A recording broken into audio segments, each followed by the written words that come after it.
Hi, and welcome to Science. You are listening to our winter special, where we are taking a look at science communication. During December, we'll have special episodes on Sundays, where we talk to fellow science communicators about their medium and experience.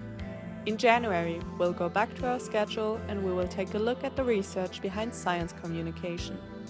This episode is hosted by Elisa Palme and Sophie Kühne. So sit back, relax, and enjoy this week's episode. Hello and welcome.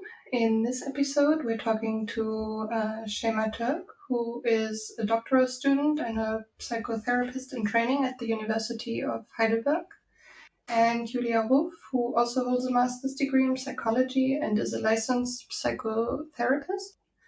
And both of them are founding members of the educational project Empathique, where they post videos in multiple languages about psychological topics.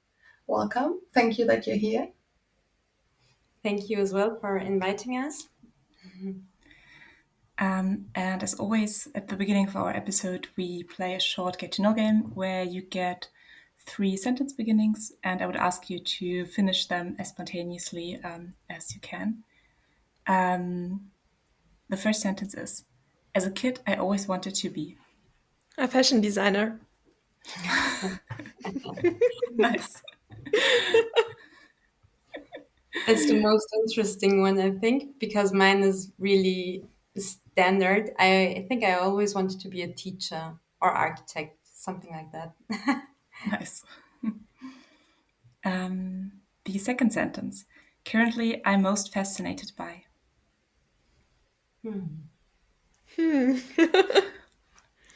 I think I'm most fascinated by coffee right now. Specifics of coffee or just coffee in general? Especially portafilter machines and making coffee with them myself and trying out different styles of latte art and so on. Nice. Did you just get started with that, or did you kind of do a workshop and then got deeper into it? Oh, there were some people who took me into it. Nice. I am most fascinated by how much stuff you can put into a day and into a week, because I have pretty busy days and weeks the last few days, and that's what I'm most fascinated by. I feel that. Me too. And our last sentence is, if I was an emoji, I would be. Do you know the emoji that has like small hearts in its face? That would be me. I would be the star emoji, the ones with the 3 stars, because I like the lighting and stuff, and especially right now in Christmas time. True. Nice. A lot of fairy lights. Okay, then I think we're going to go into the main part. So I already touched that you have an educational YouTube channel on psychological topics. Could you explain a little more what you do? Julia, do you want to start? So we have a big team that consists of psychotherapists and psychologists and people working in animation and design. And together we are always looking for funding for new projects that cover some psychotherapeutic topics that are not represented well enough right now. For example, we made a series of women mental health or mental health in women, and covered some new diagnoses that came up with the DSM-5. For the people who don't know, who are not into psychology or that deep into psychology, could you briefly touch on what the DSM-5 is? The DSM-5 is a system for classification of mental diseases, and it's the classification system that the APA, the American Psychological Association, discussed. Yeah. Nice, thank you. And what kind of brought you specifically to making videos about the topic, especially in comparison to, for example, writing articles or doing a podcast? I can touch on our founding history a little bit if you want to. The 4 founding members are Julia, Sibel Neumann, Miriam Celebi, and me. We are all former scholarship holders of the Avicenna Studienberg. It's one of the scholarships that is supported by the government and kind of supports Muslim students who are successful in university and so on. That's where we all met, and then the idea kind of came up that we could do videos for stigmatized or marginalized communities to kind of disseminate knowledge, disseminate topics in psychology that are harder to understand. And that was the first idea, the first spark. And the first ideas always kind of revolved around videos. We at first talked about doing videos where you kind of, I don't know if you remember the old types of videos where you kind of put drawn symbols and people and stuff into the camera, and then you kind of tell the story by holding those pictures up. Like stop motion? Yeah, kind of stop motion. And we started with those ideas, and then it kind of evolved into animation. And after that, we looked into how we could realize all of those ideas. And we were really lucky to be organized and networked so well inside of different student. Different professions, but I mean, student-wise professions. None of us were had any graduate degree at the time when we founded everything. And then we met with students who studied animation, graphic design, and all of that creative stuff. And we started looking for funding, and everything kind of came together, and it worked out perfectly. It was very much fun for all of us, and we continued doing that and finding more sponsors for us, and looking into other interesting topics that are marginalized and not known or not talked about enough. And that's how it kind of came into rolling, and that's how we kind of got into videos and animation. Nice.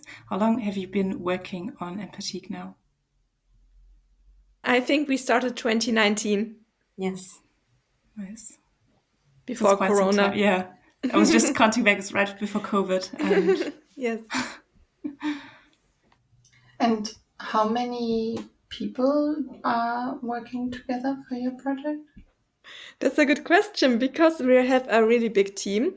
We have just 4 psychologists and psychotherapists, and we have so many people in animation, and so many people who are doing the translations and who are also doing the audio.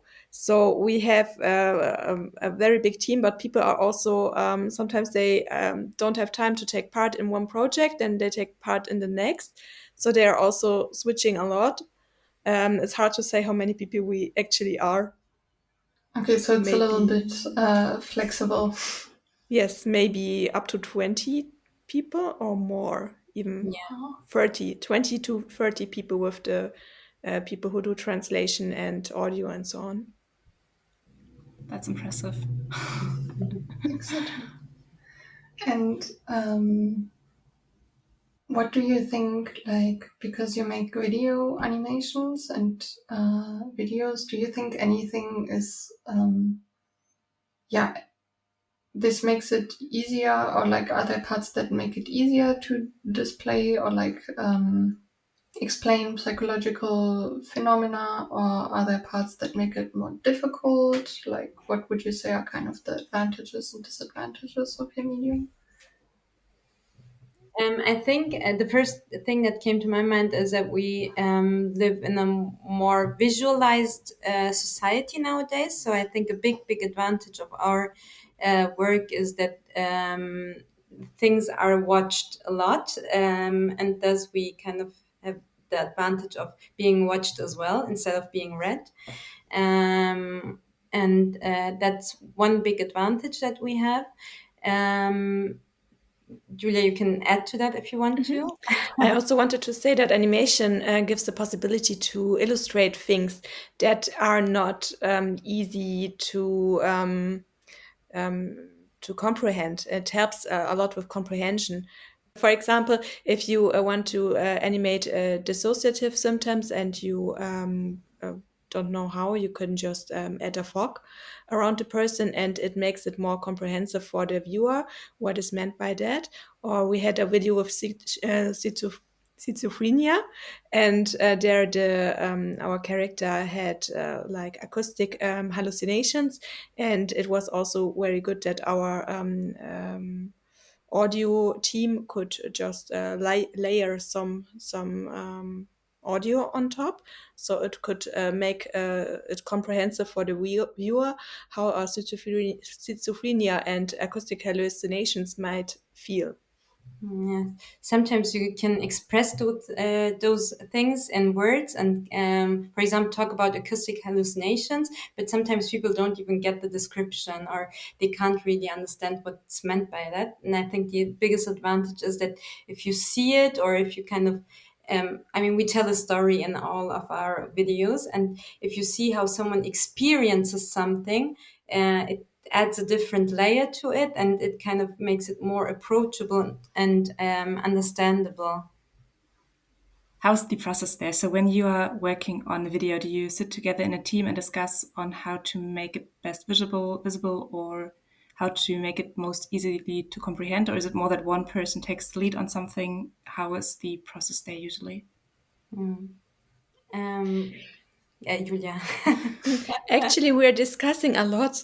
First, the psychologist team is writing a script for the new video, and we always have some ideas how we could visualize or explain the things that we are talking about in our script, and then we take this information to the animation team, and then we have weekly meetings. Or in the last video, it wasn't weekly anymore because we are working quite good right now, and everyone's quite reliable, or not right now but always.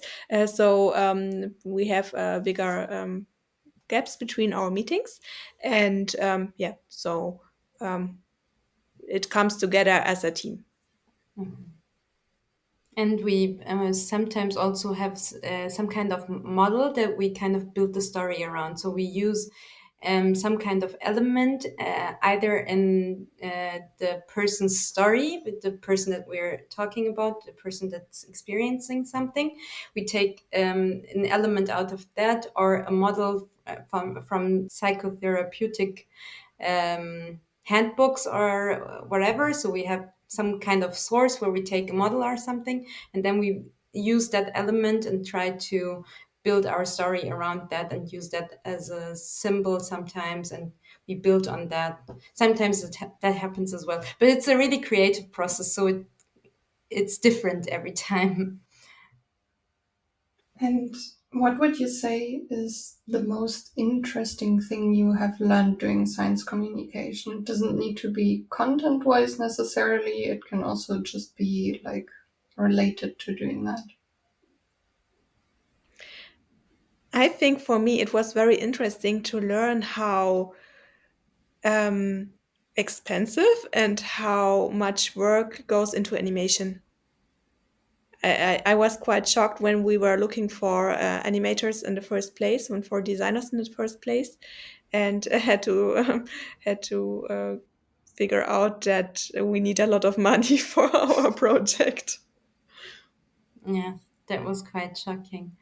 So I can relate with that. And another thing is that I think we were also quite surprised about how many people you could reach with YouTube, for example. One of our videos hit over 200,000 views and so many comments that we didn't even have an overview of what was happening and how it even went there. Yeah, I also checked your YouTube again during researching this episode, and I think it's over 200,000 views, and you also have over 3,000 people following your videos. Yes. And I think that's really cool because you make really important content. So it's nice that it gets seen and that also people seem to be interested in it.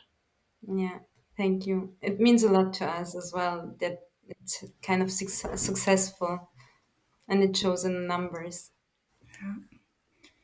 What do you like about doing or working on this project?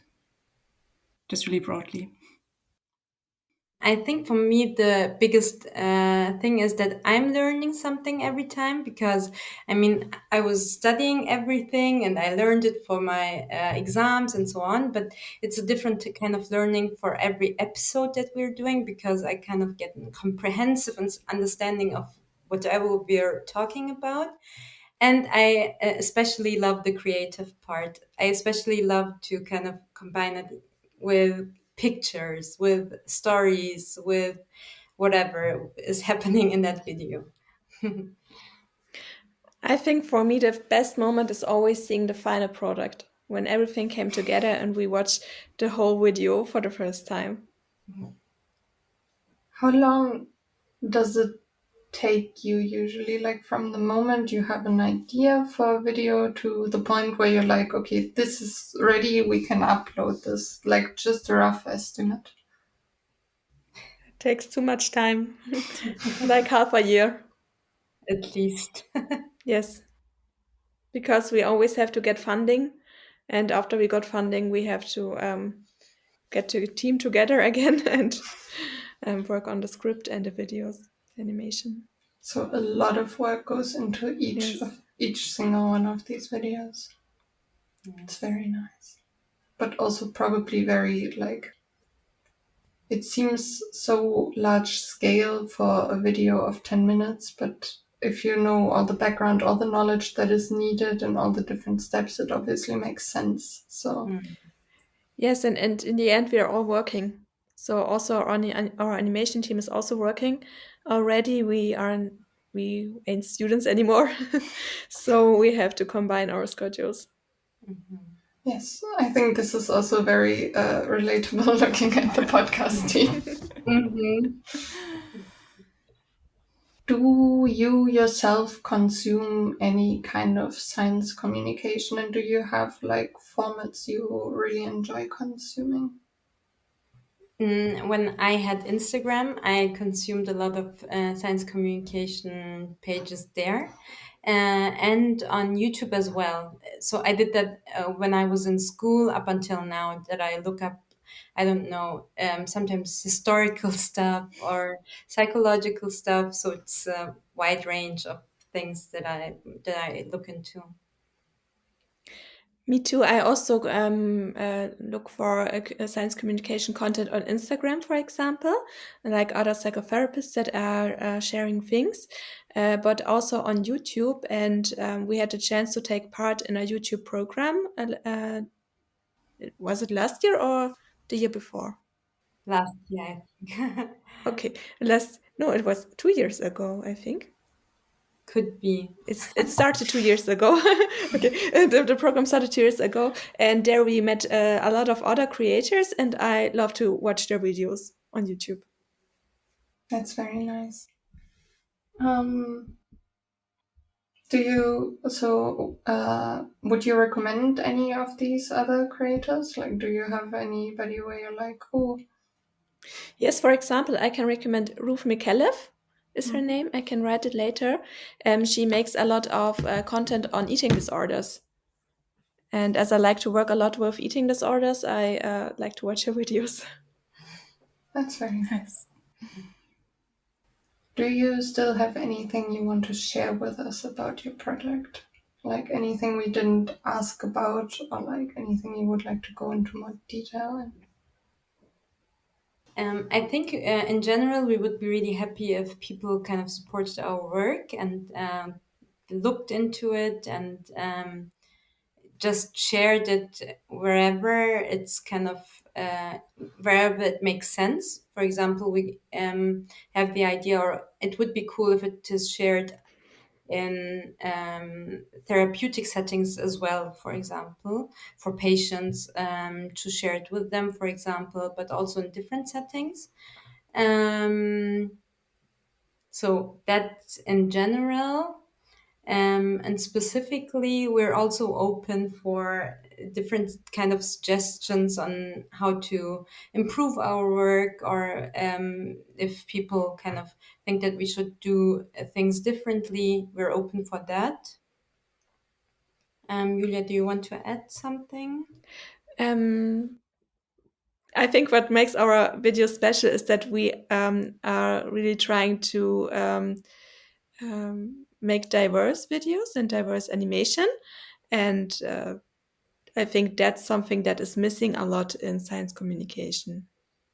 Yeah, also the fact that you upload basically the same video and make it available in multiple like languages with proper translation is very impressive and also very important.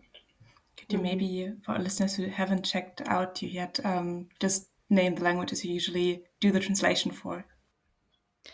In one series, we had a funding for also an English and an Turkish voiceover, but we found out that it's quite difficult to do the voiceover over a video that is animated specific for the German script. So we changed that and we decided just to go with subtitles. So we have always subtitles in English, French, Russian, Spanish, Urdu, Arabic. I think also Farsi. I don't know. Turkish, of course. Yeah, I think some were in Russian also. So we try our best to to get as many translators as we can. Yeah. And we try to be diverse in the people that we depict, so they have different sizes, different weights, different skin colors, different looks in general. We try to look at women, for example. That's why we made the series on women. Our first series was on refugees and refugee mental health. So we kind of try to be inclusive and think of people who are probably not thought of enough or not included enough, especially in science communication. That's really cool. Thank you so much for talking to us today. So for all the people who now want to check you out, where can they find you? You can find us on YouTube under Empathique. Everything will also be linked in the show notes. Thank you so much. Thank you. Thank you so much for talking to us. Thank you for inviting us, and thank you for asking the questions you asked. This was Science. We hope that you enjoyed this episode and we would love to have your feedback. You can rate our podcast and give us feedback on our Instagram account. Have a great week and you'll hear from us again in 2 weeks. This episode was hosted by Sophie Kühne and Elisa Palme. Produced by Imogen Hüsing, Clara Kühne, Sophie Kühne, Sönke Lülf and Elisa Palme. The music is from Jan-Luca Schröder and the logo is from Annika Richter.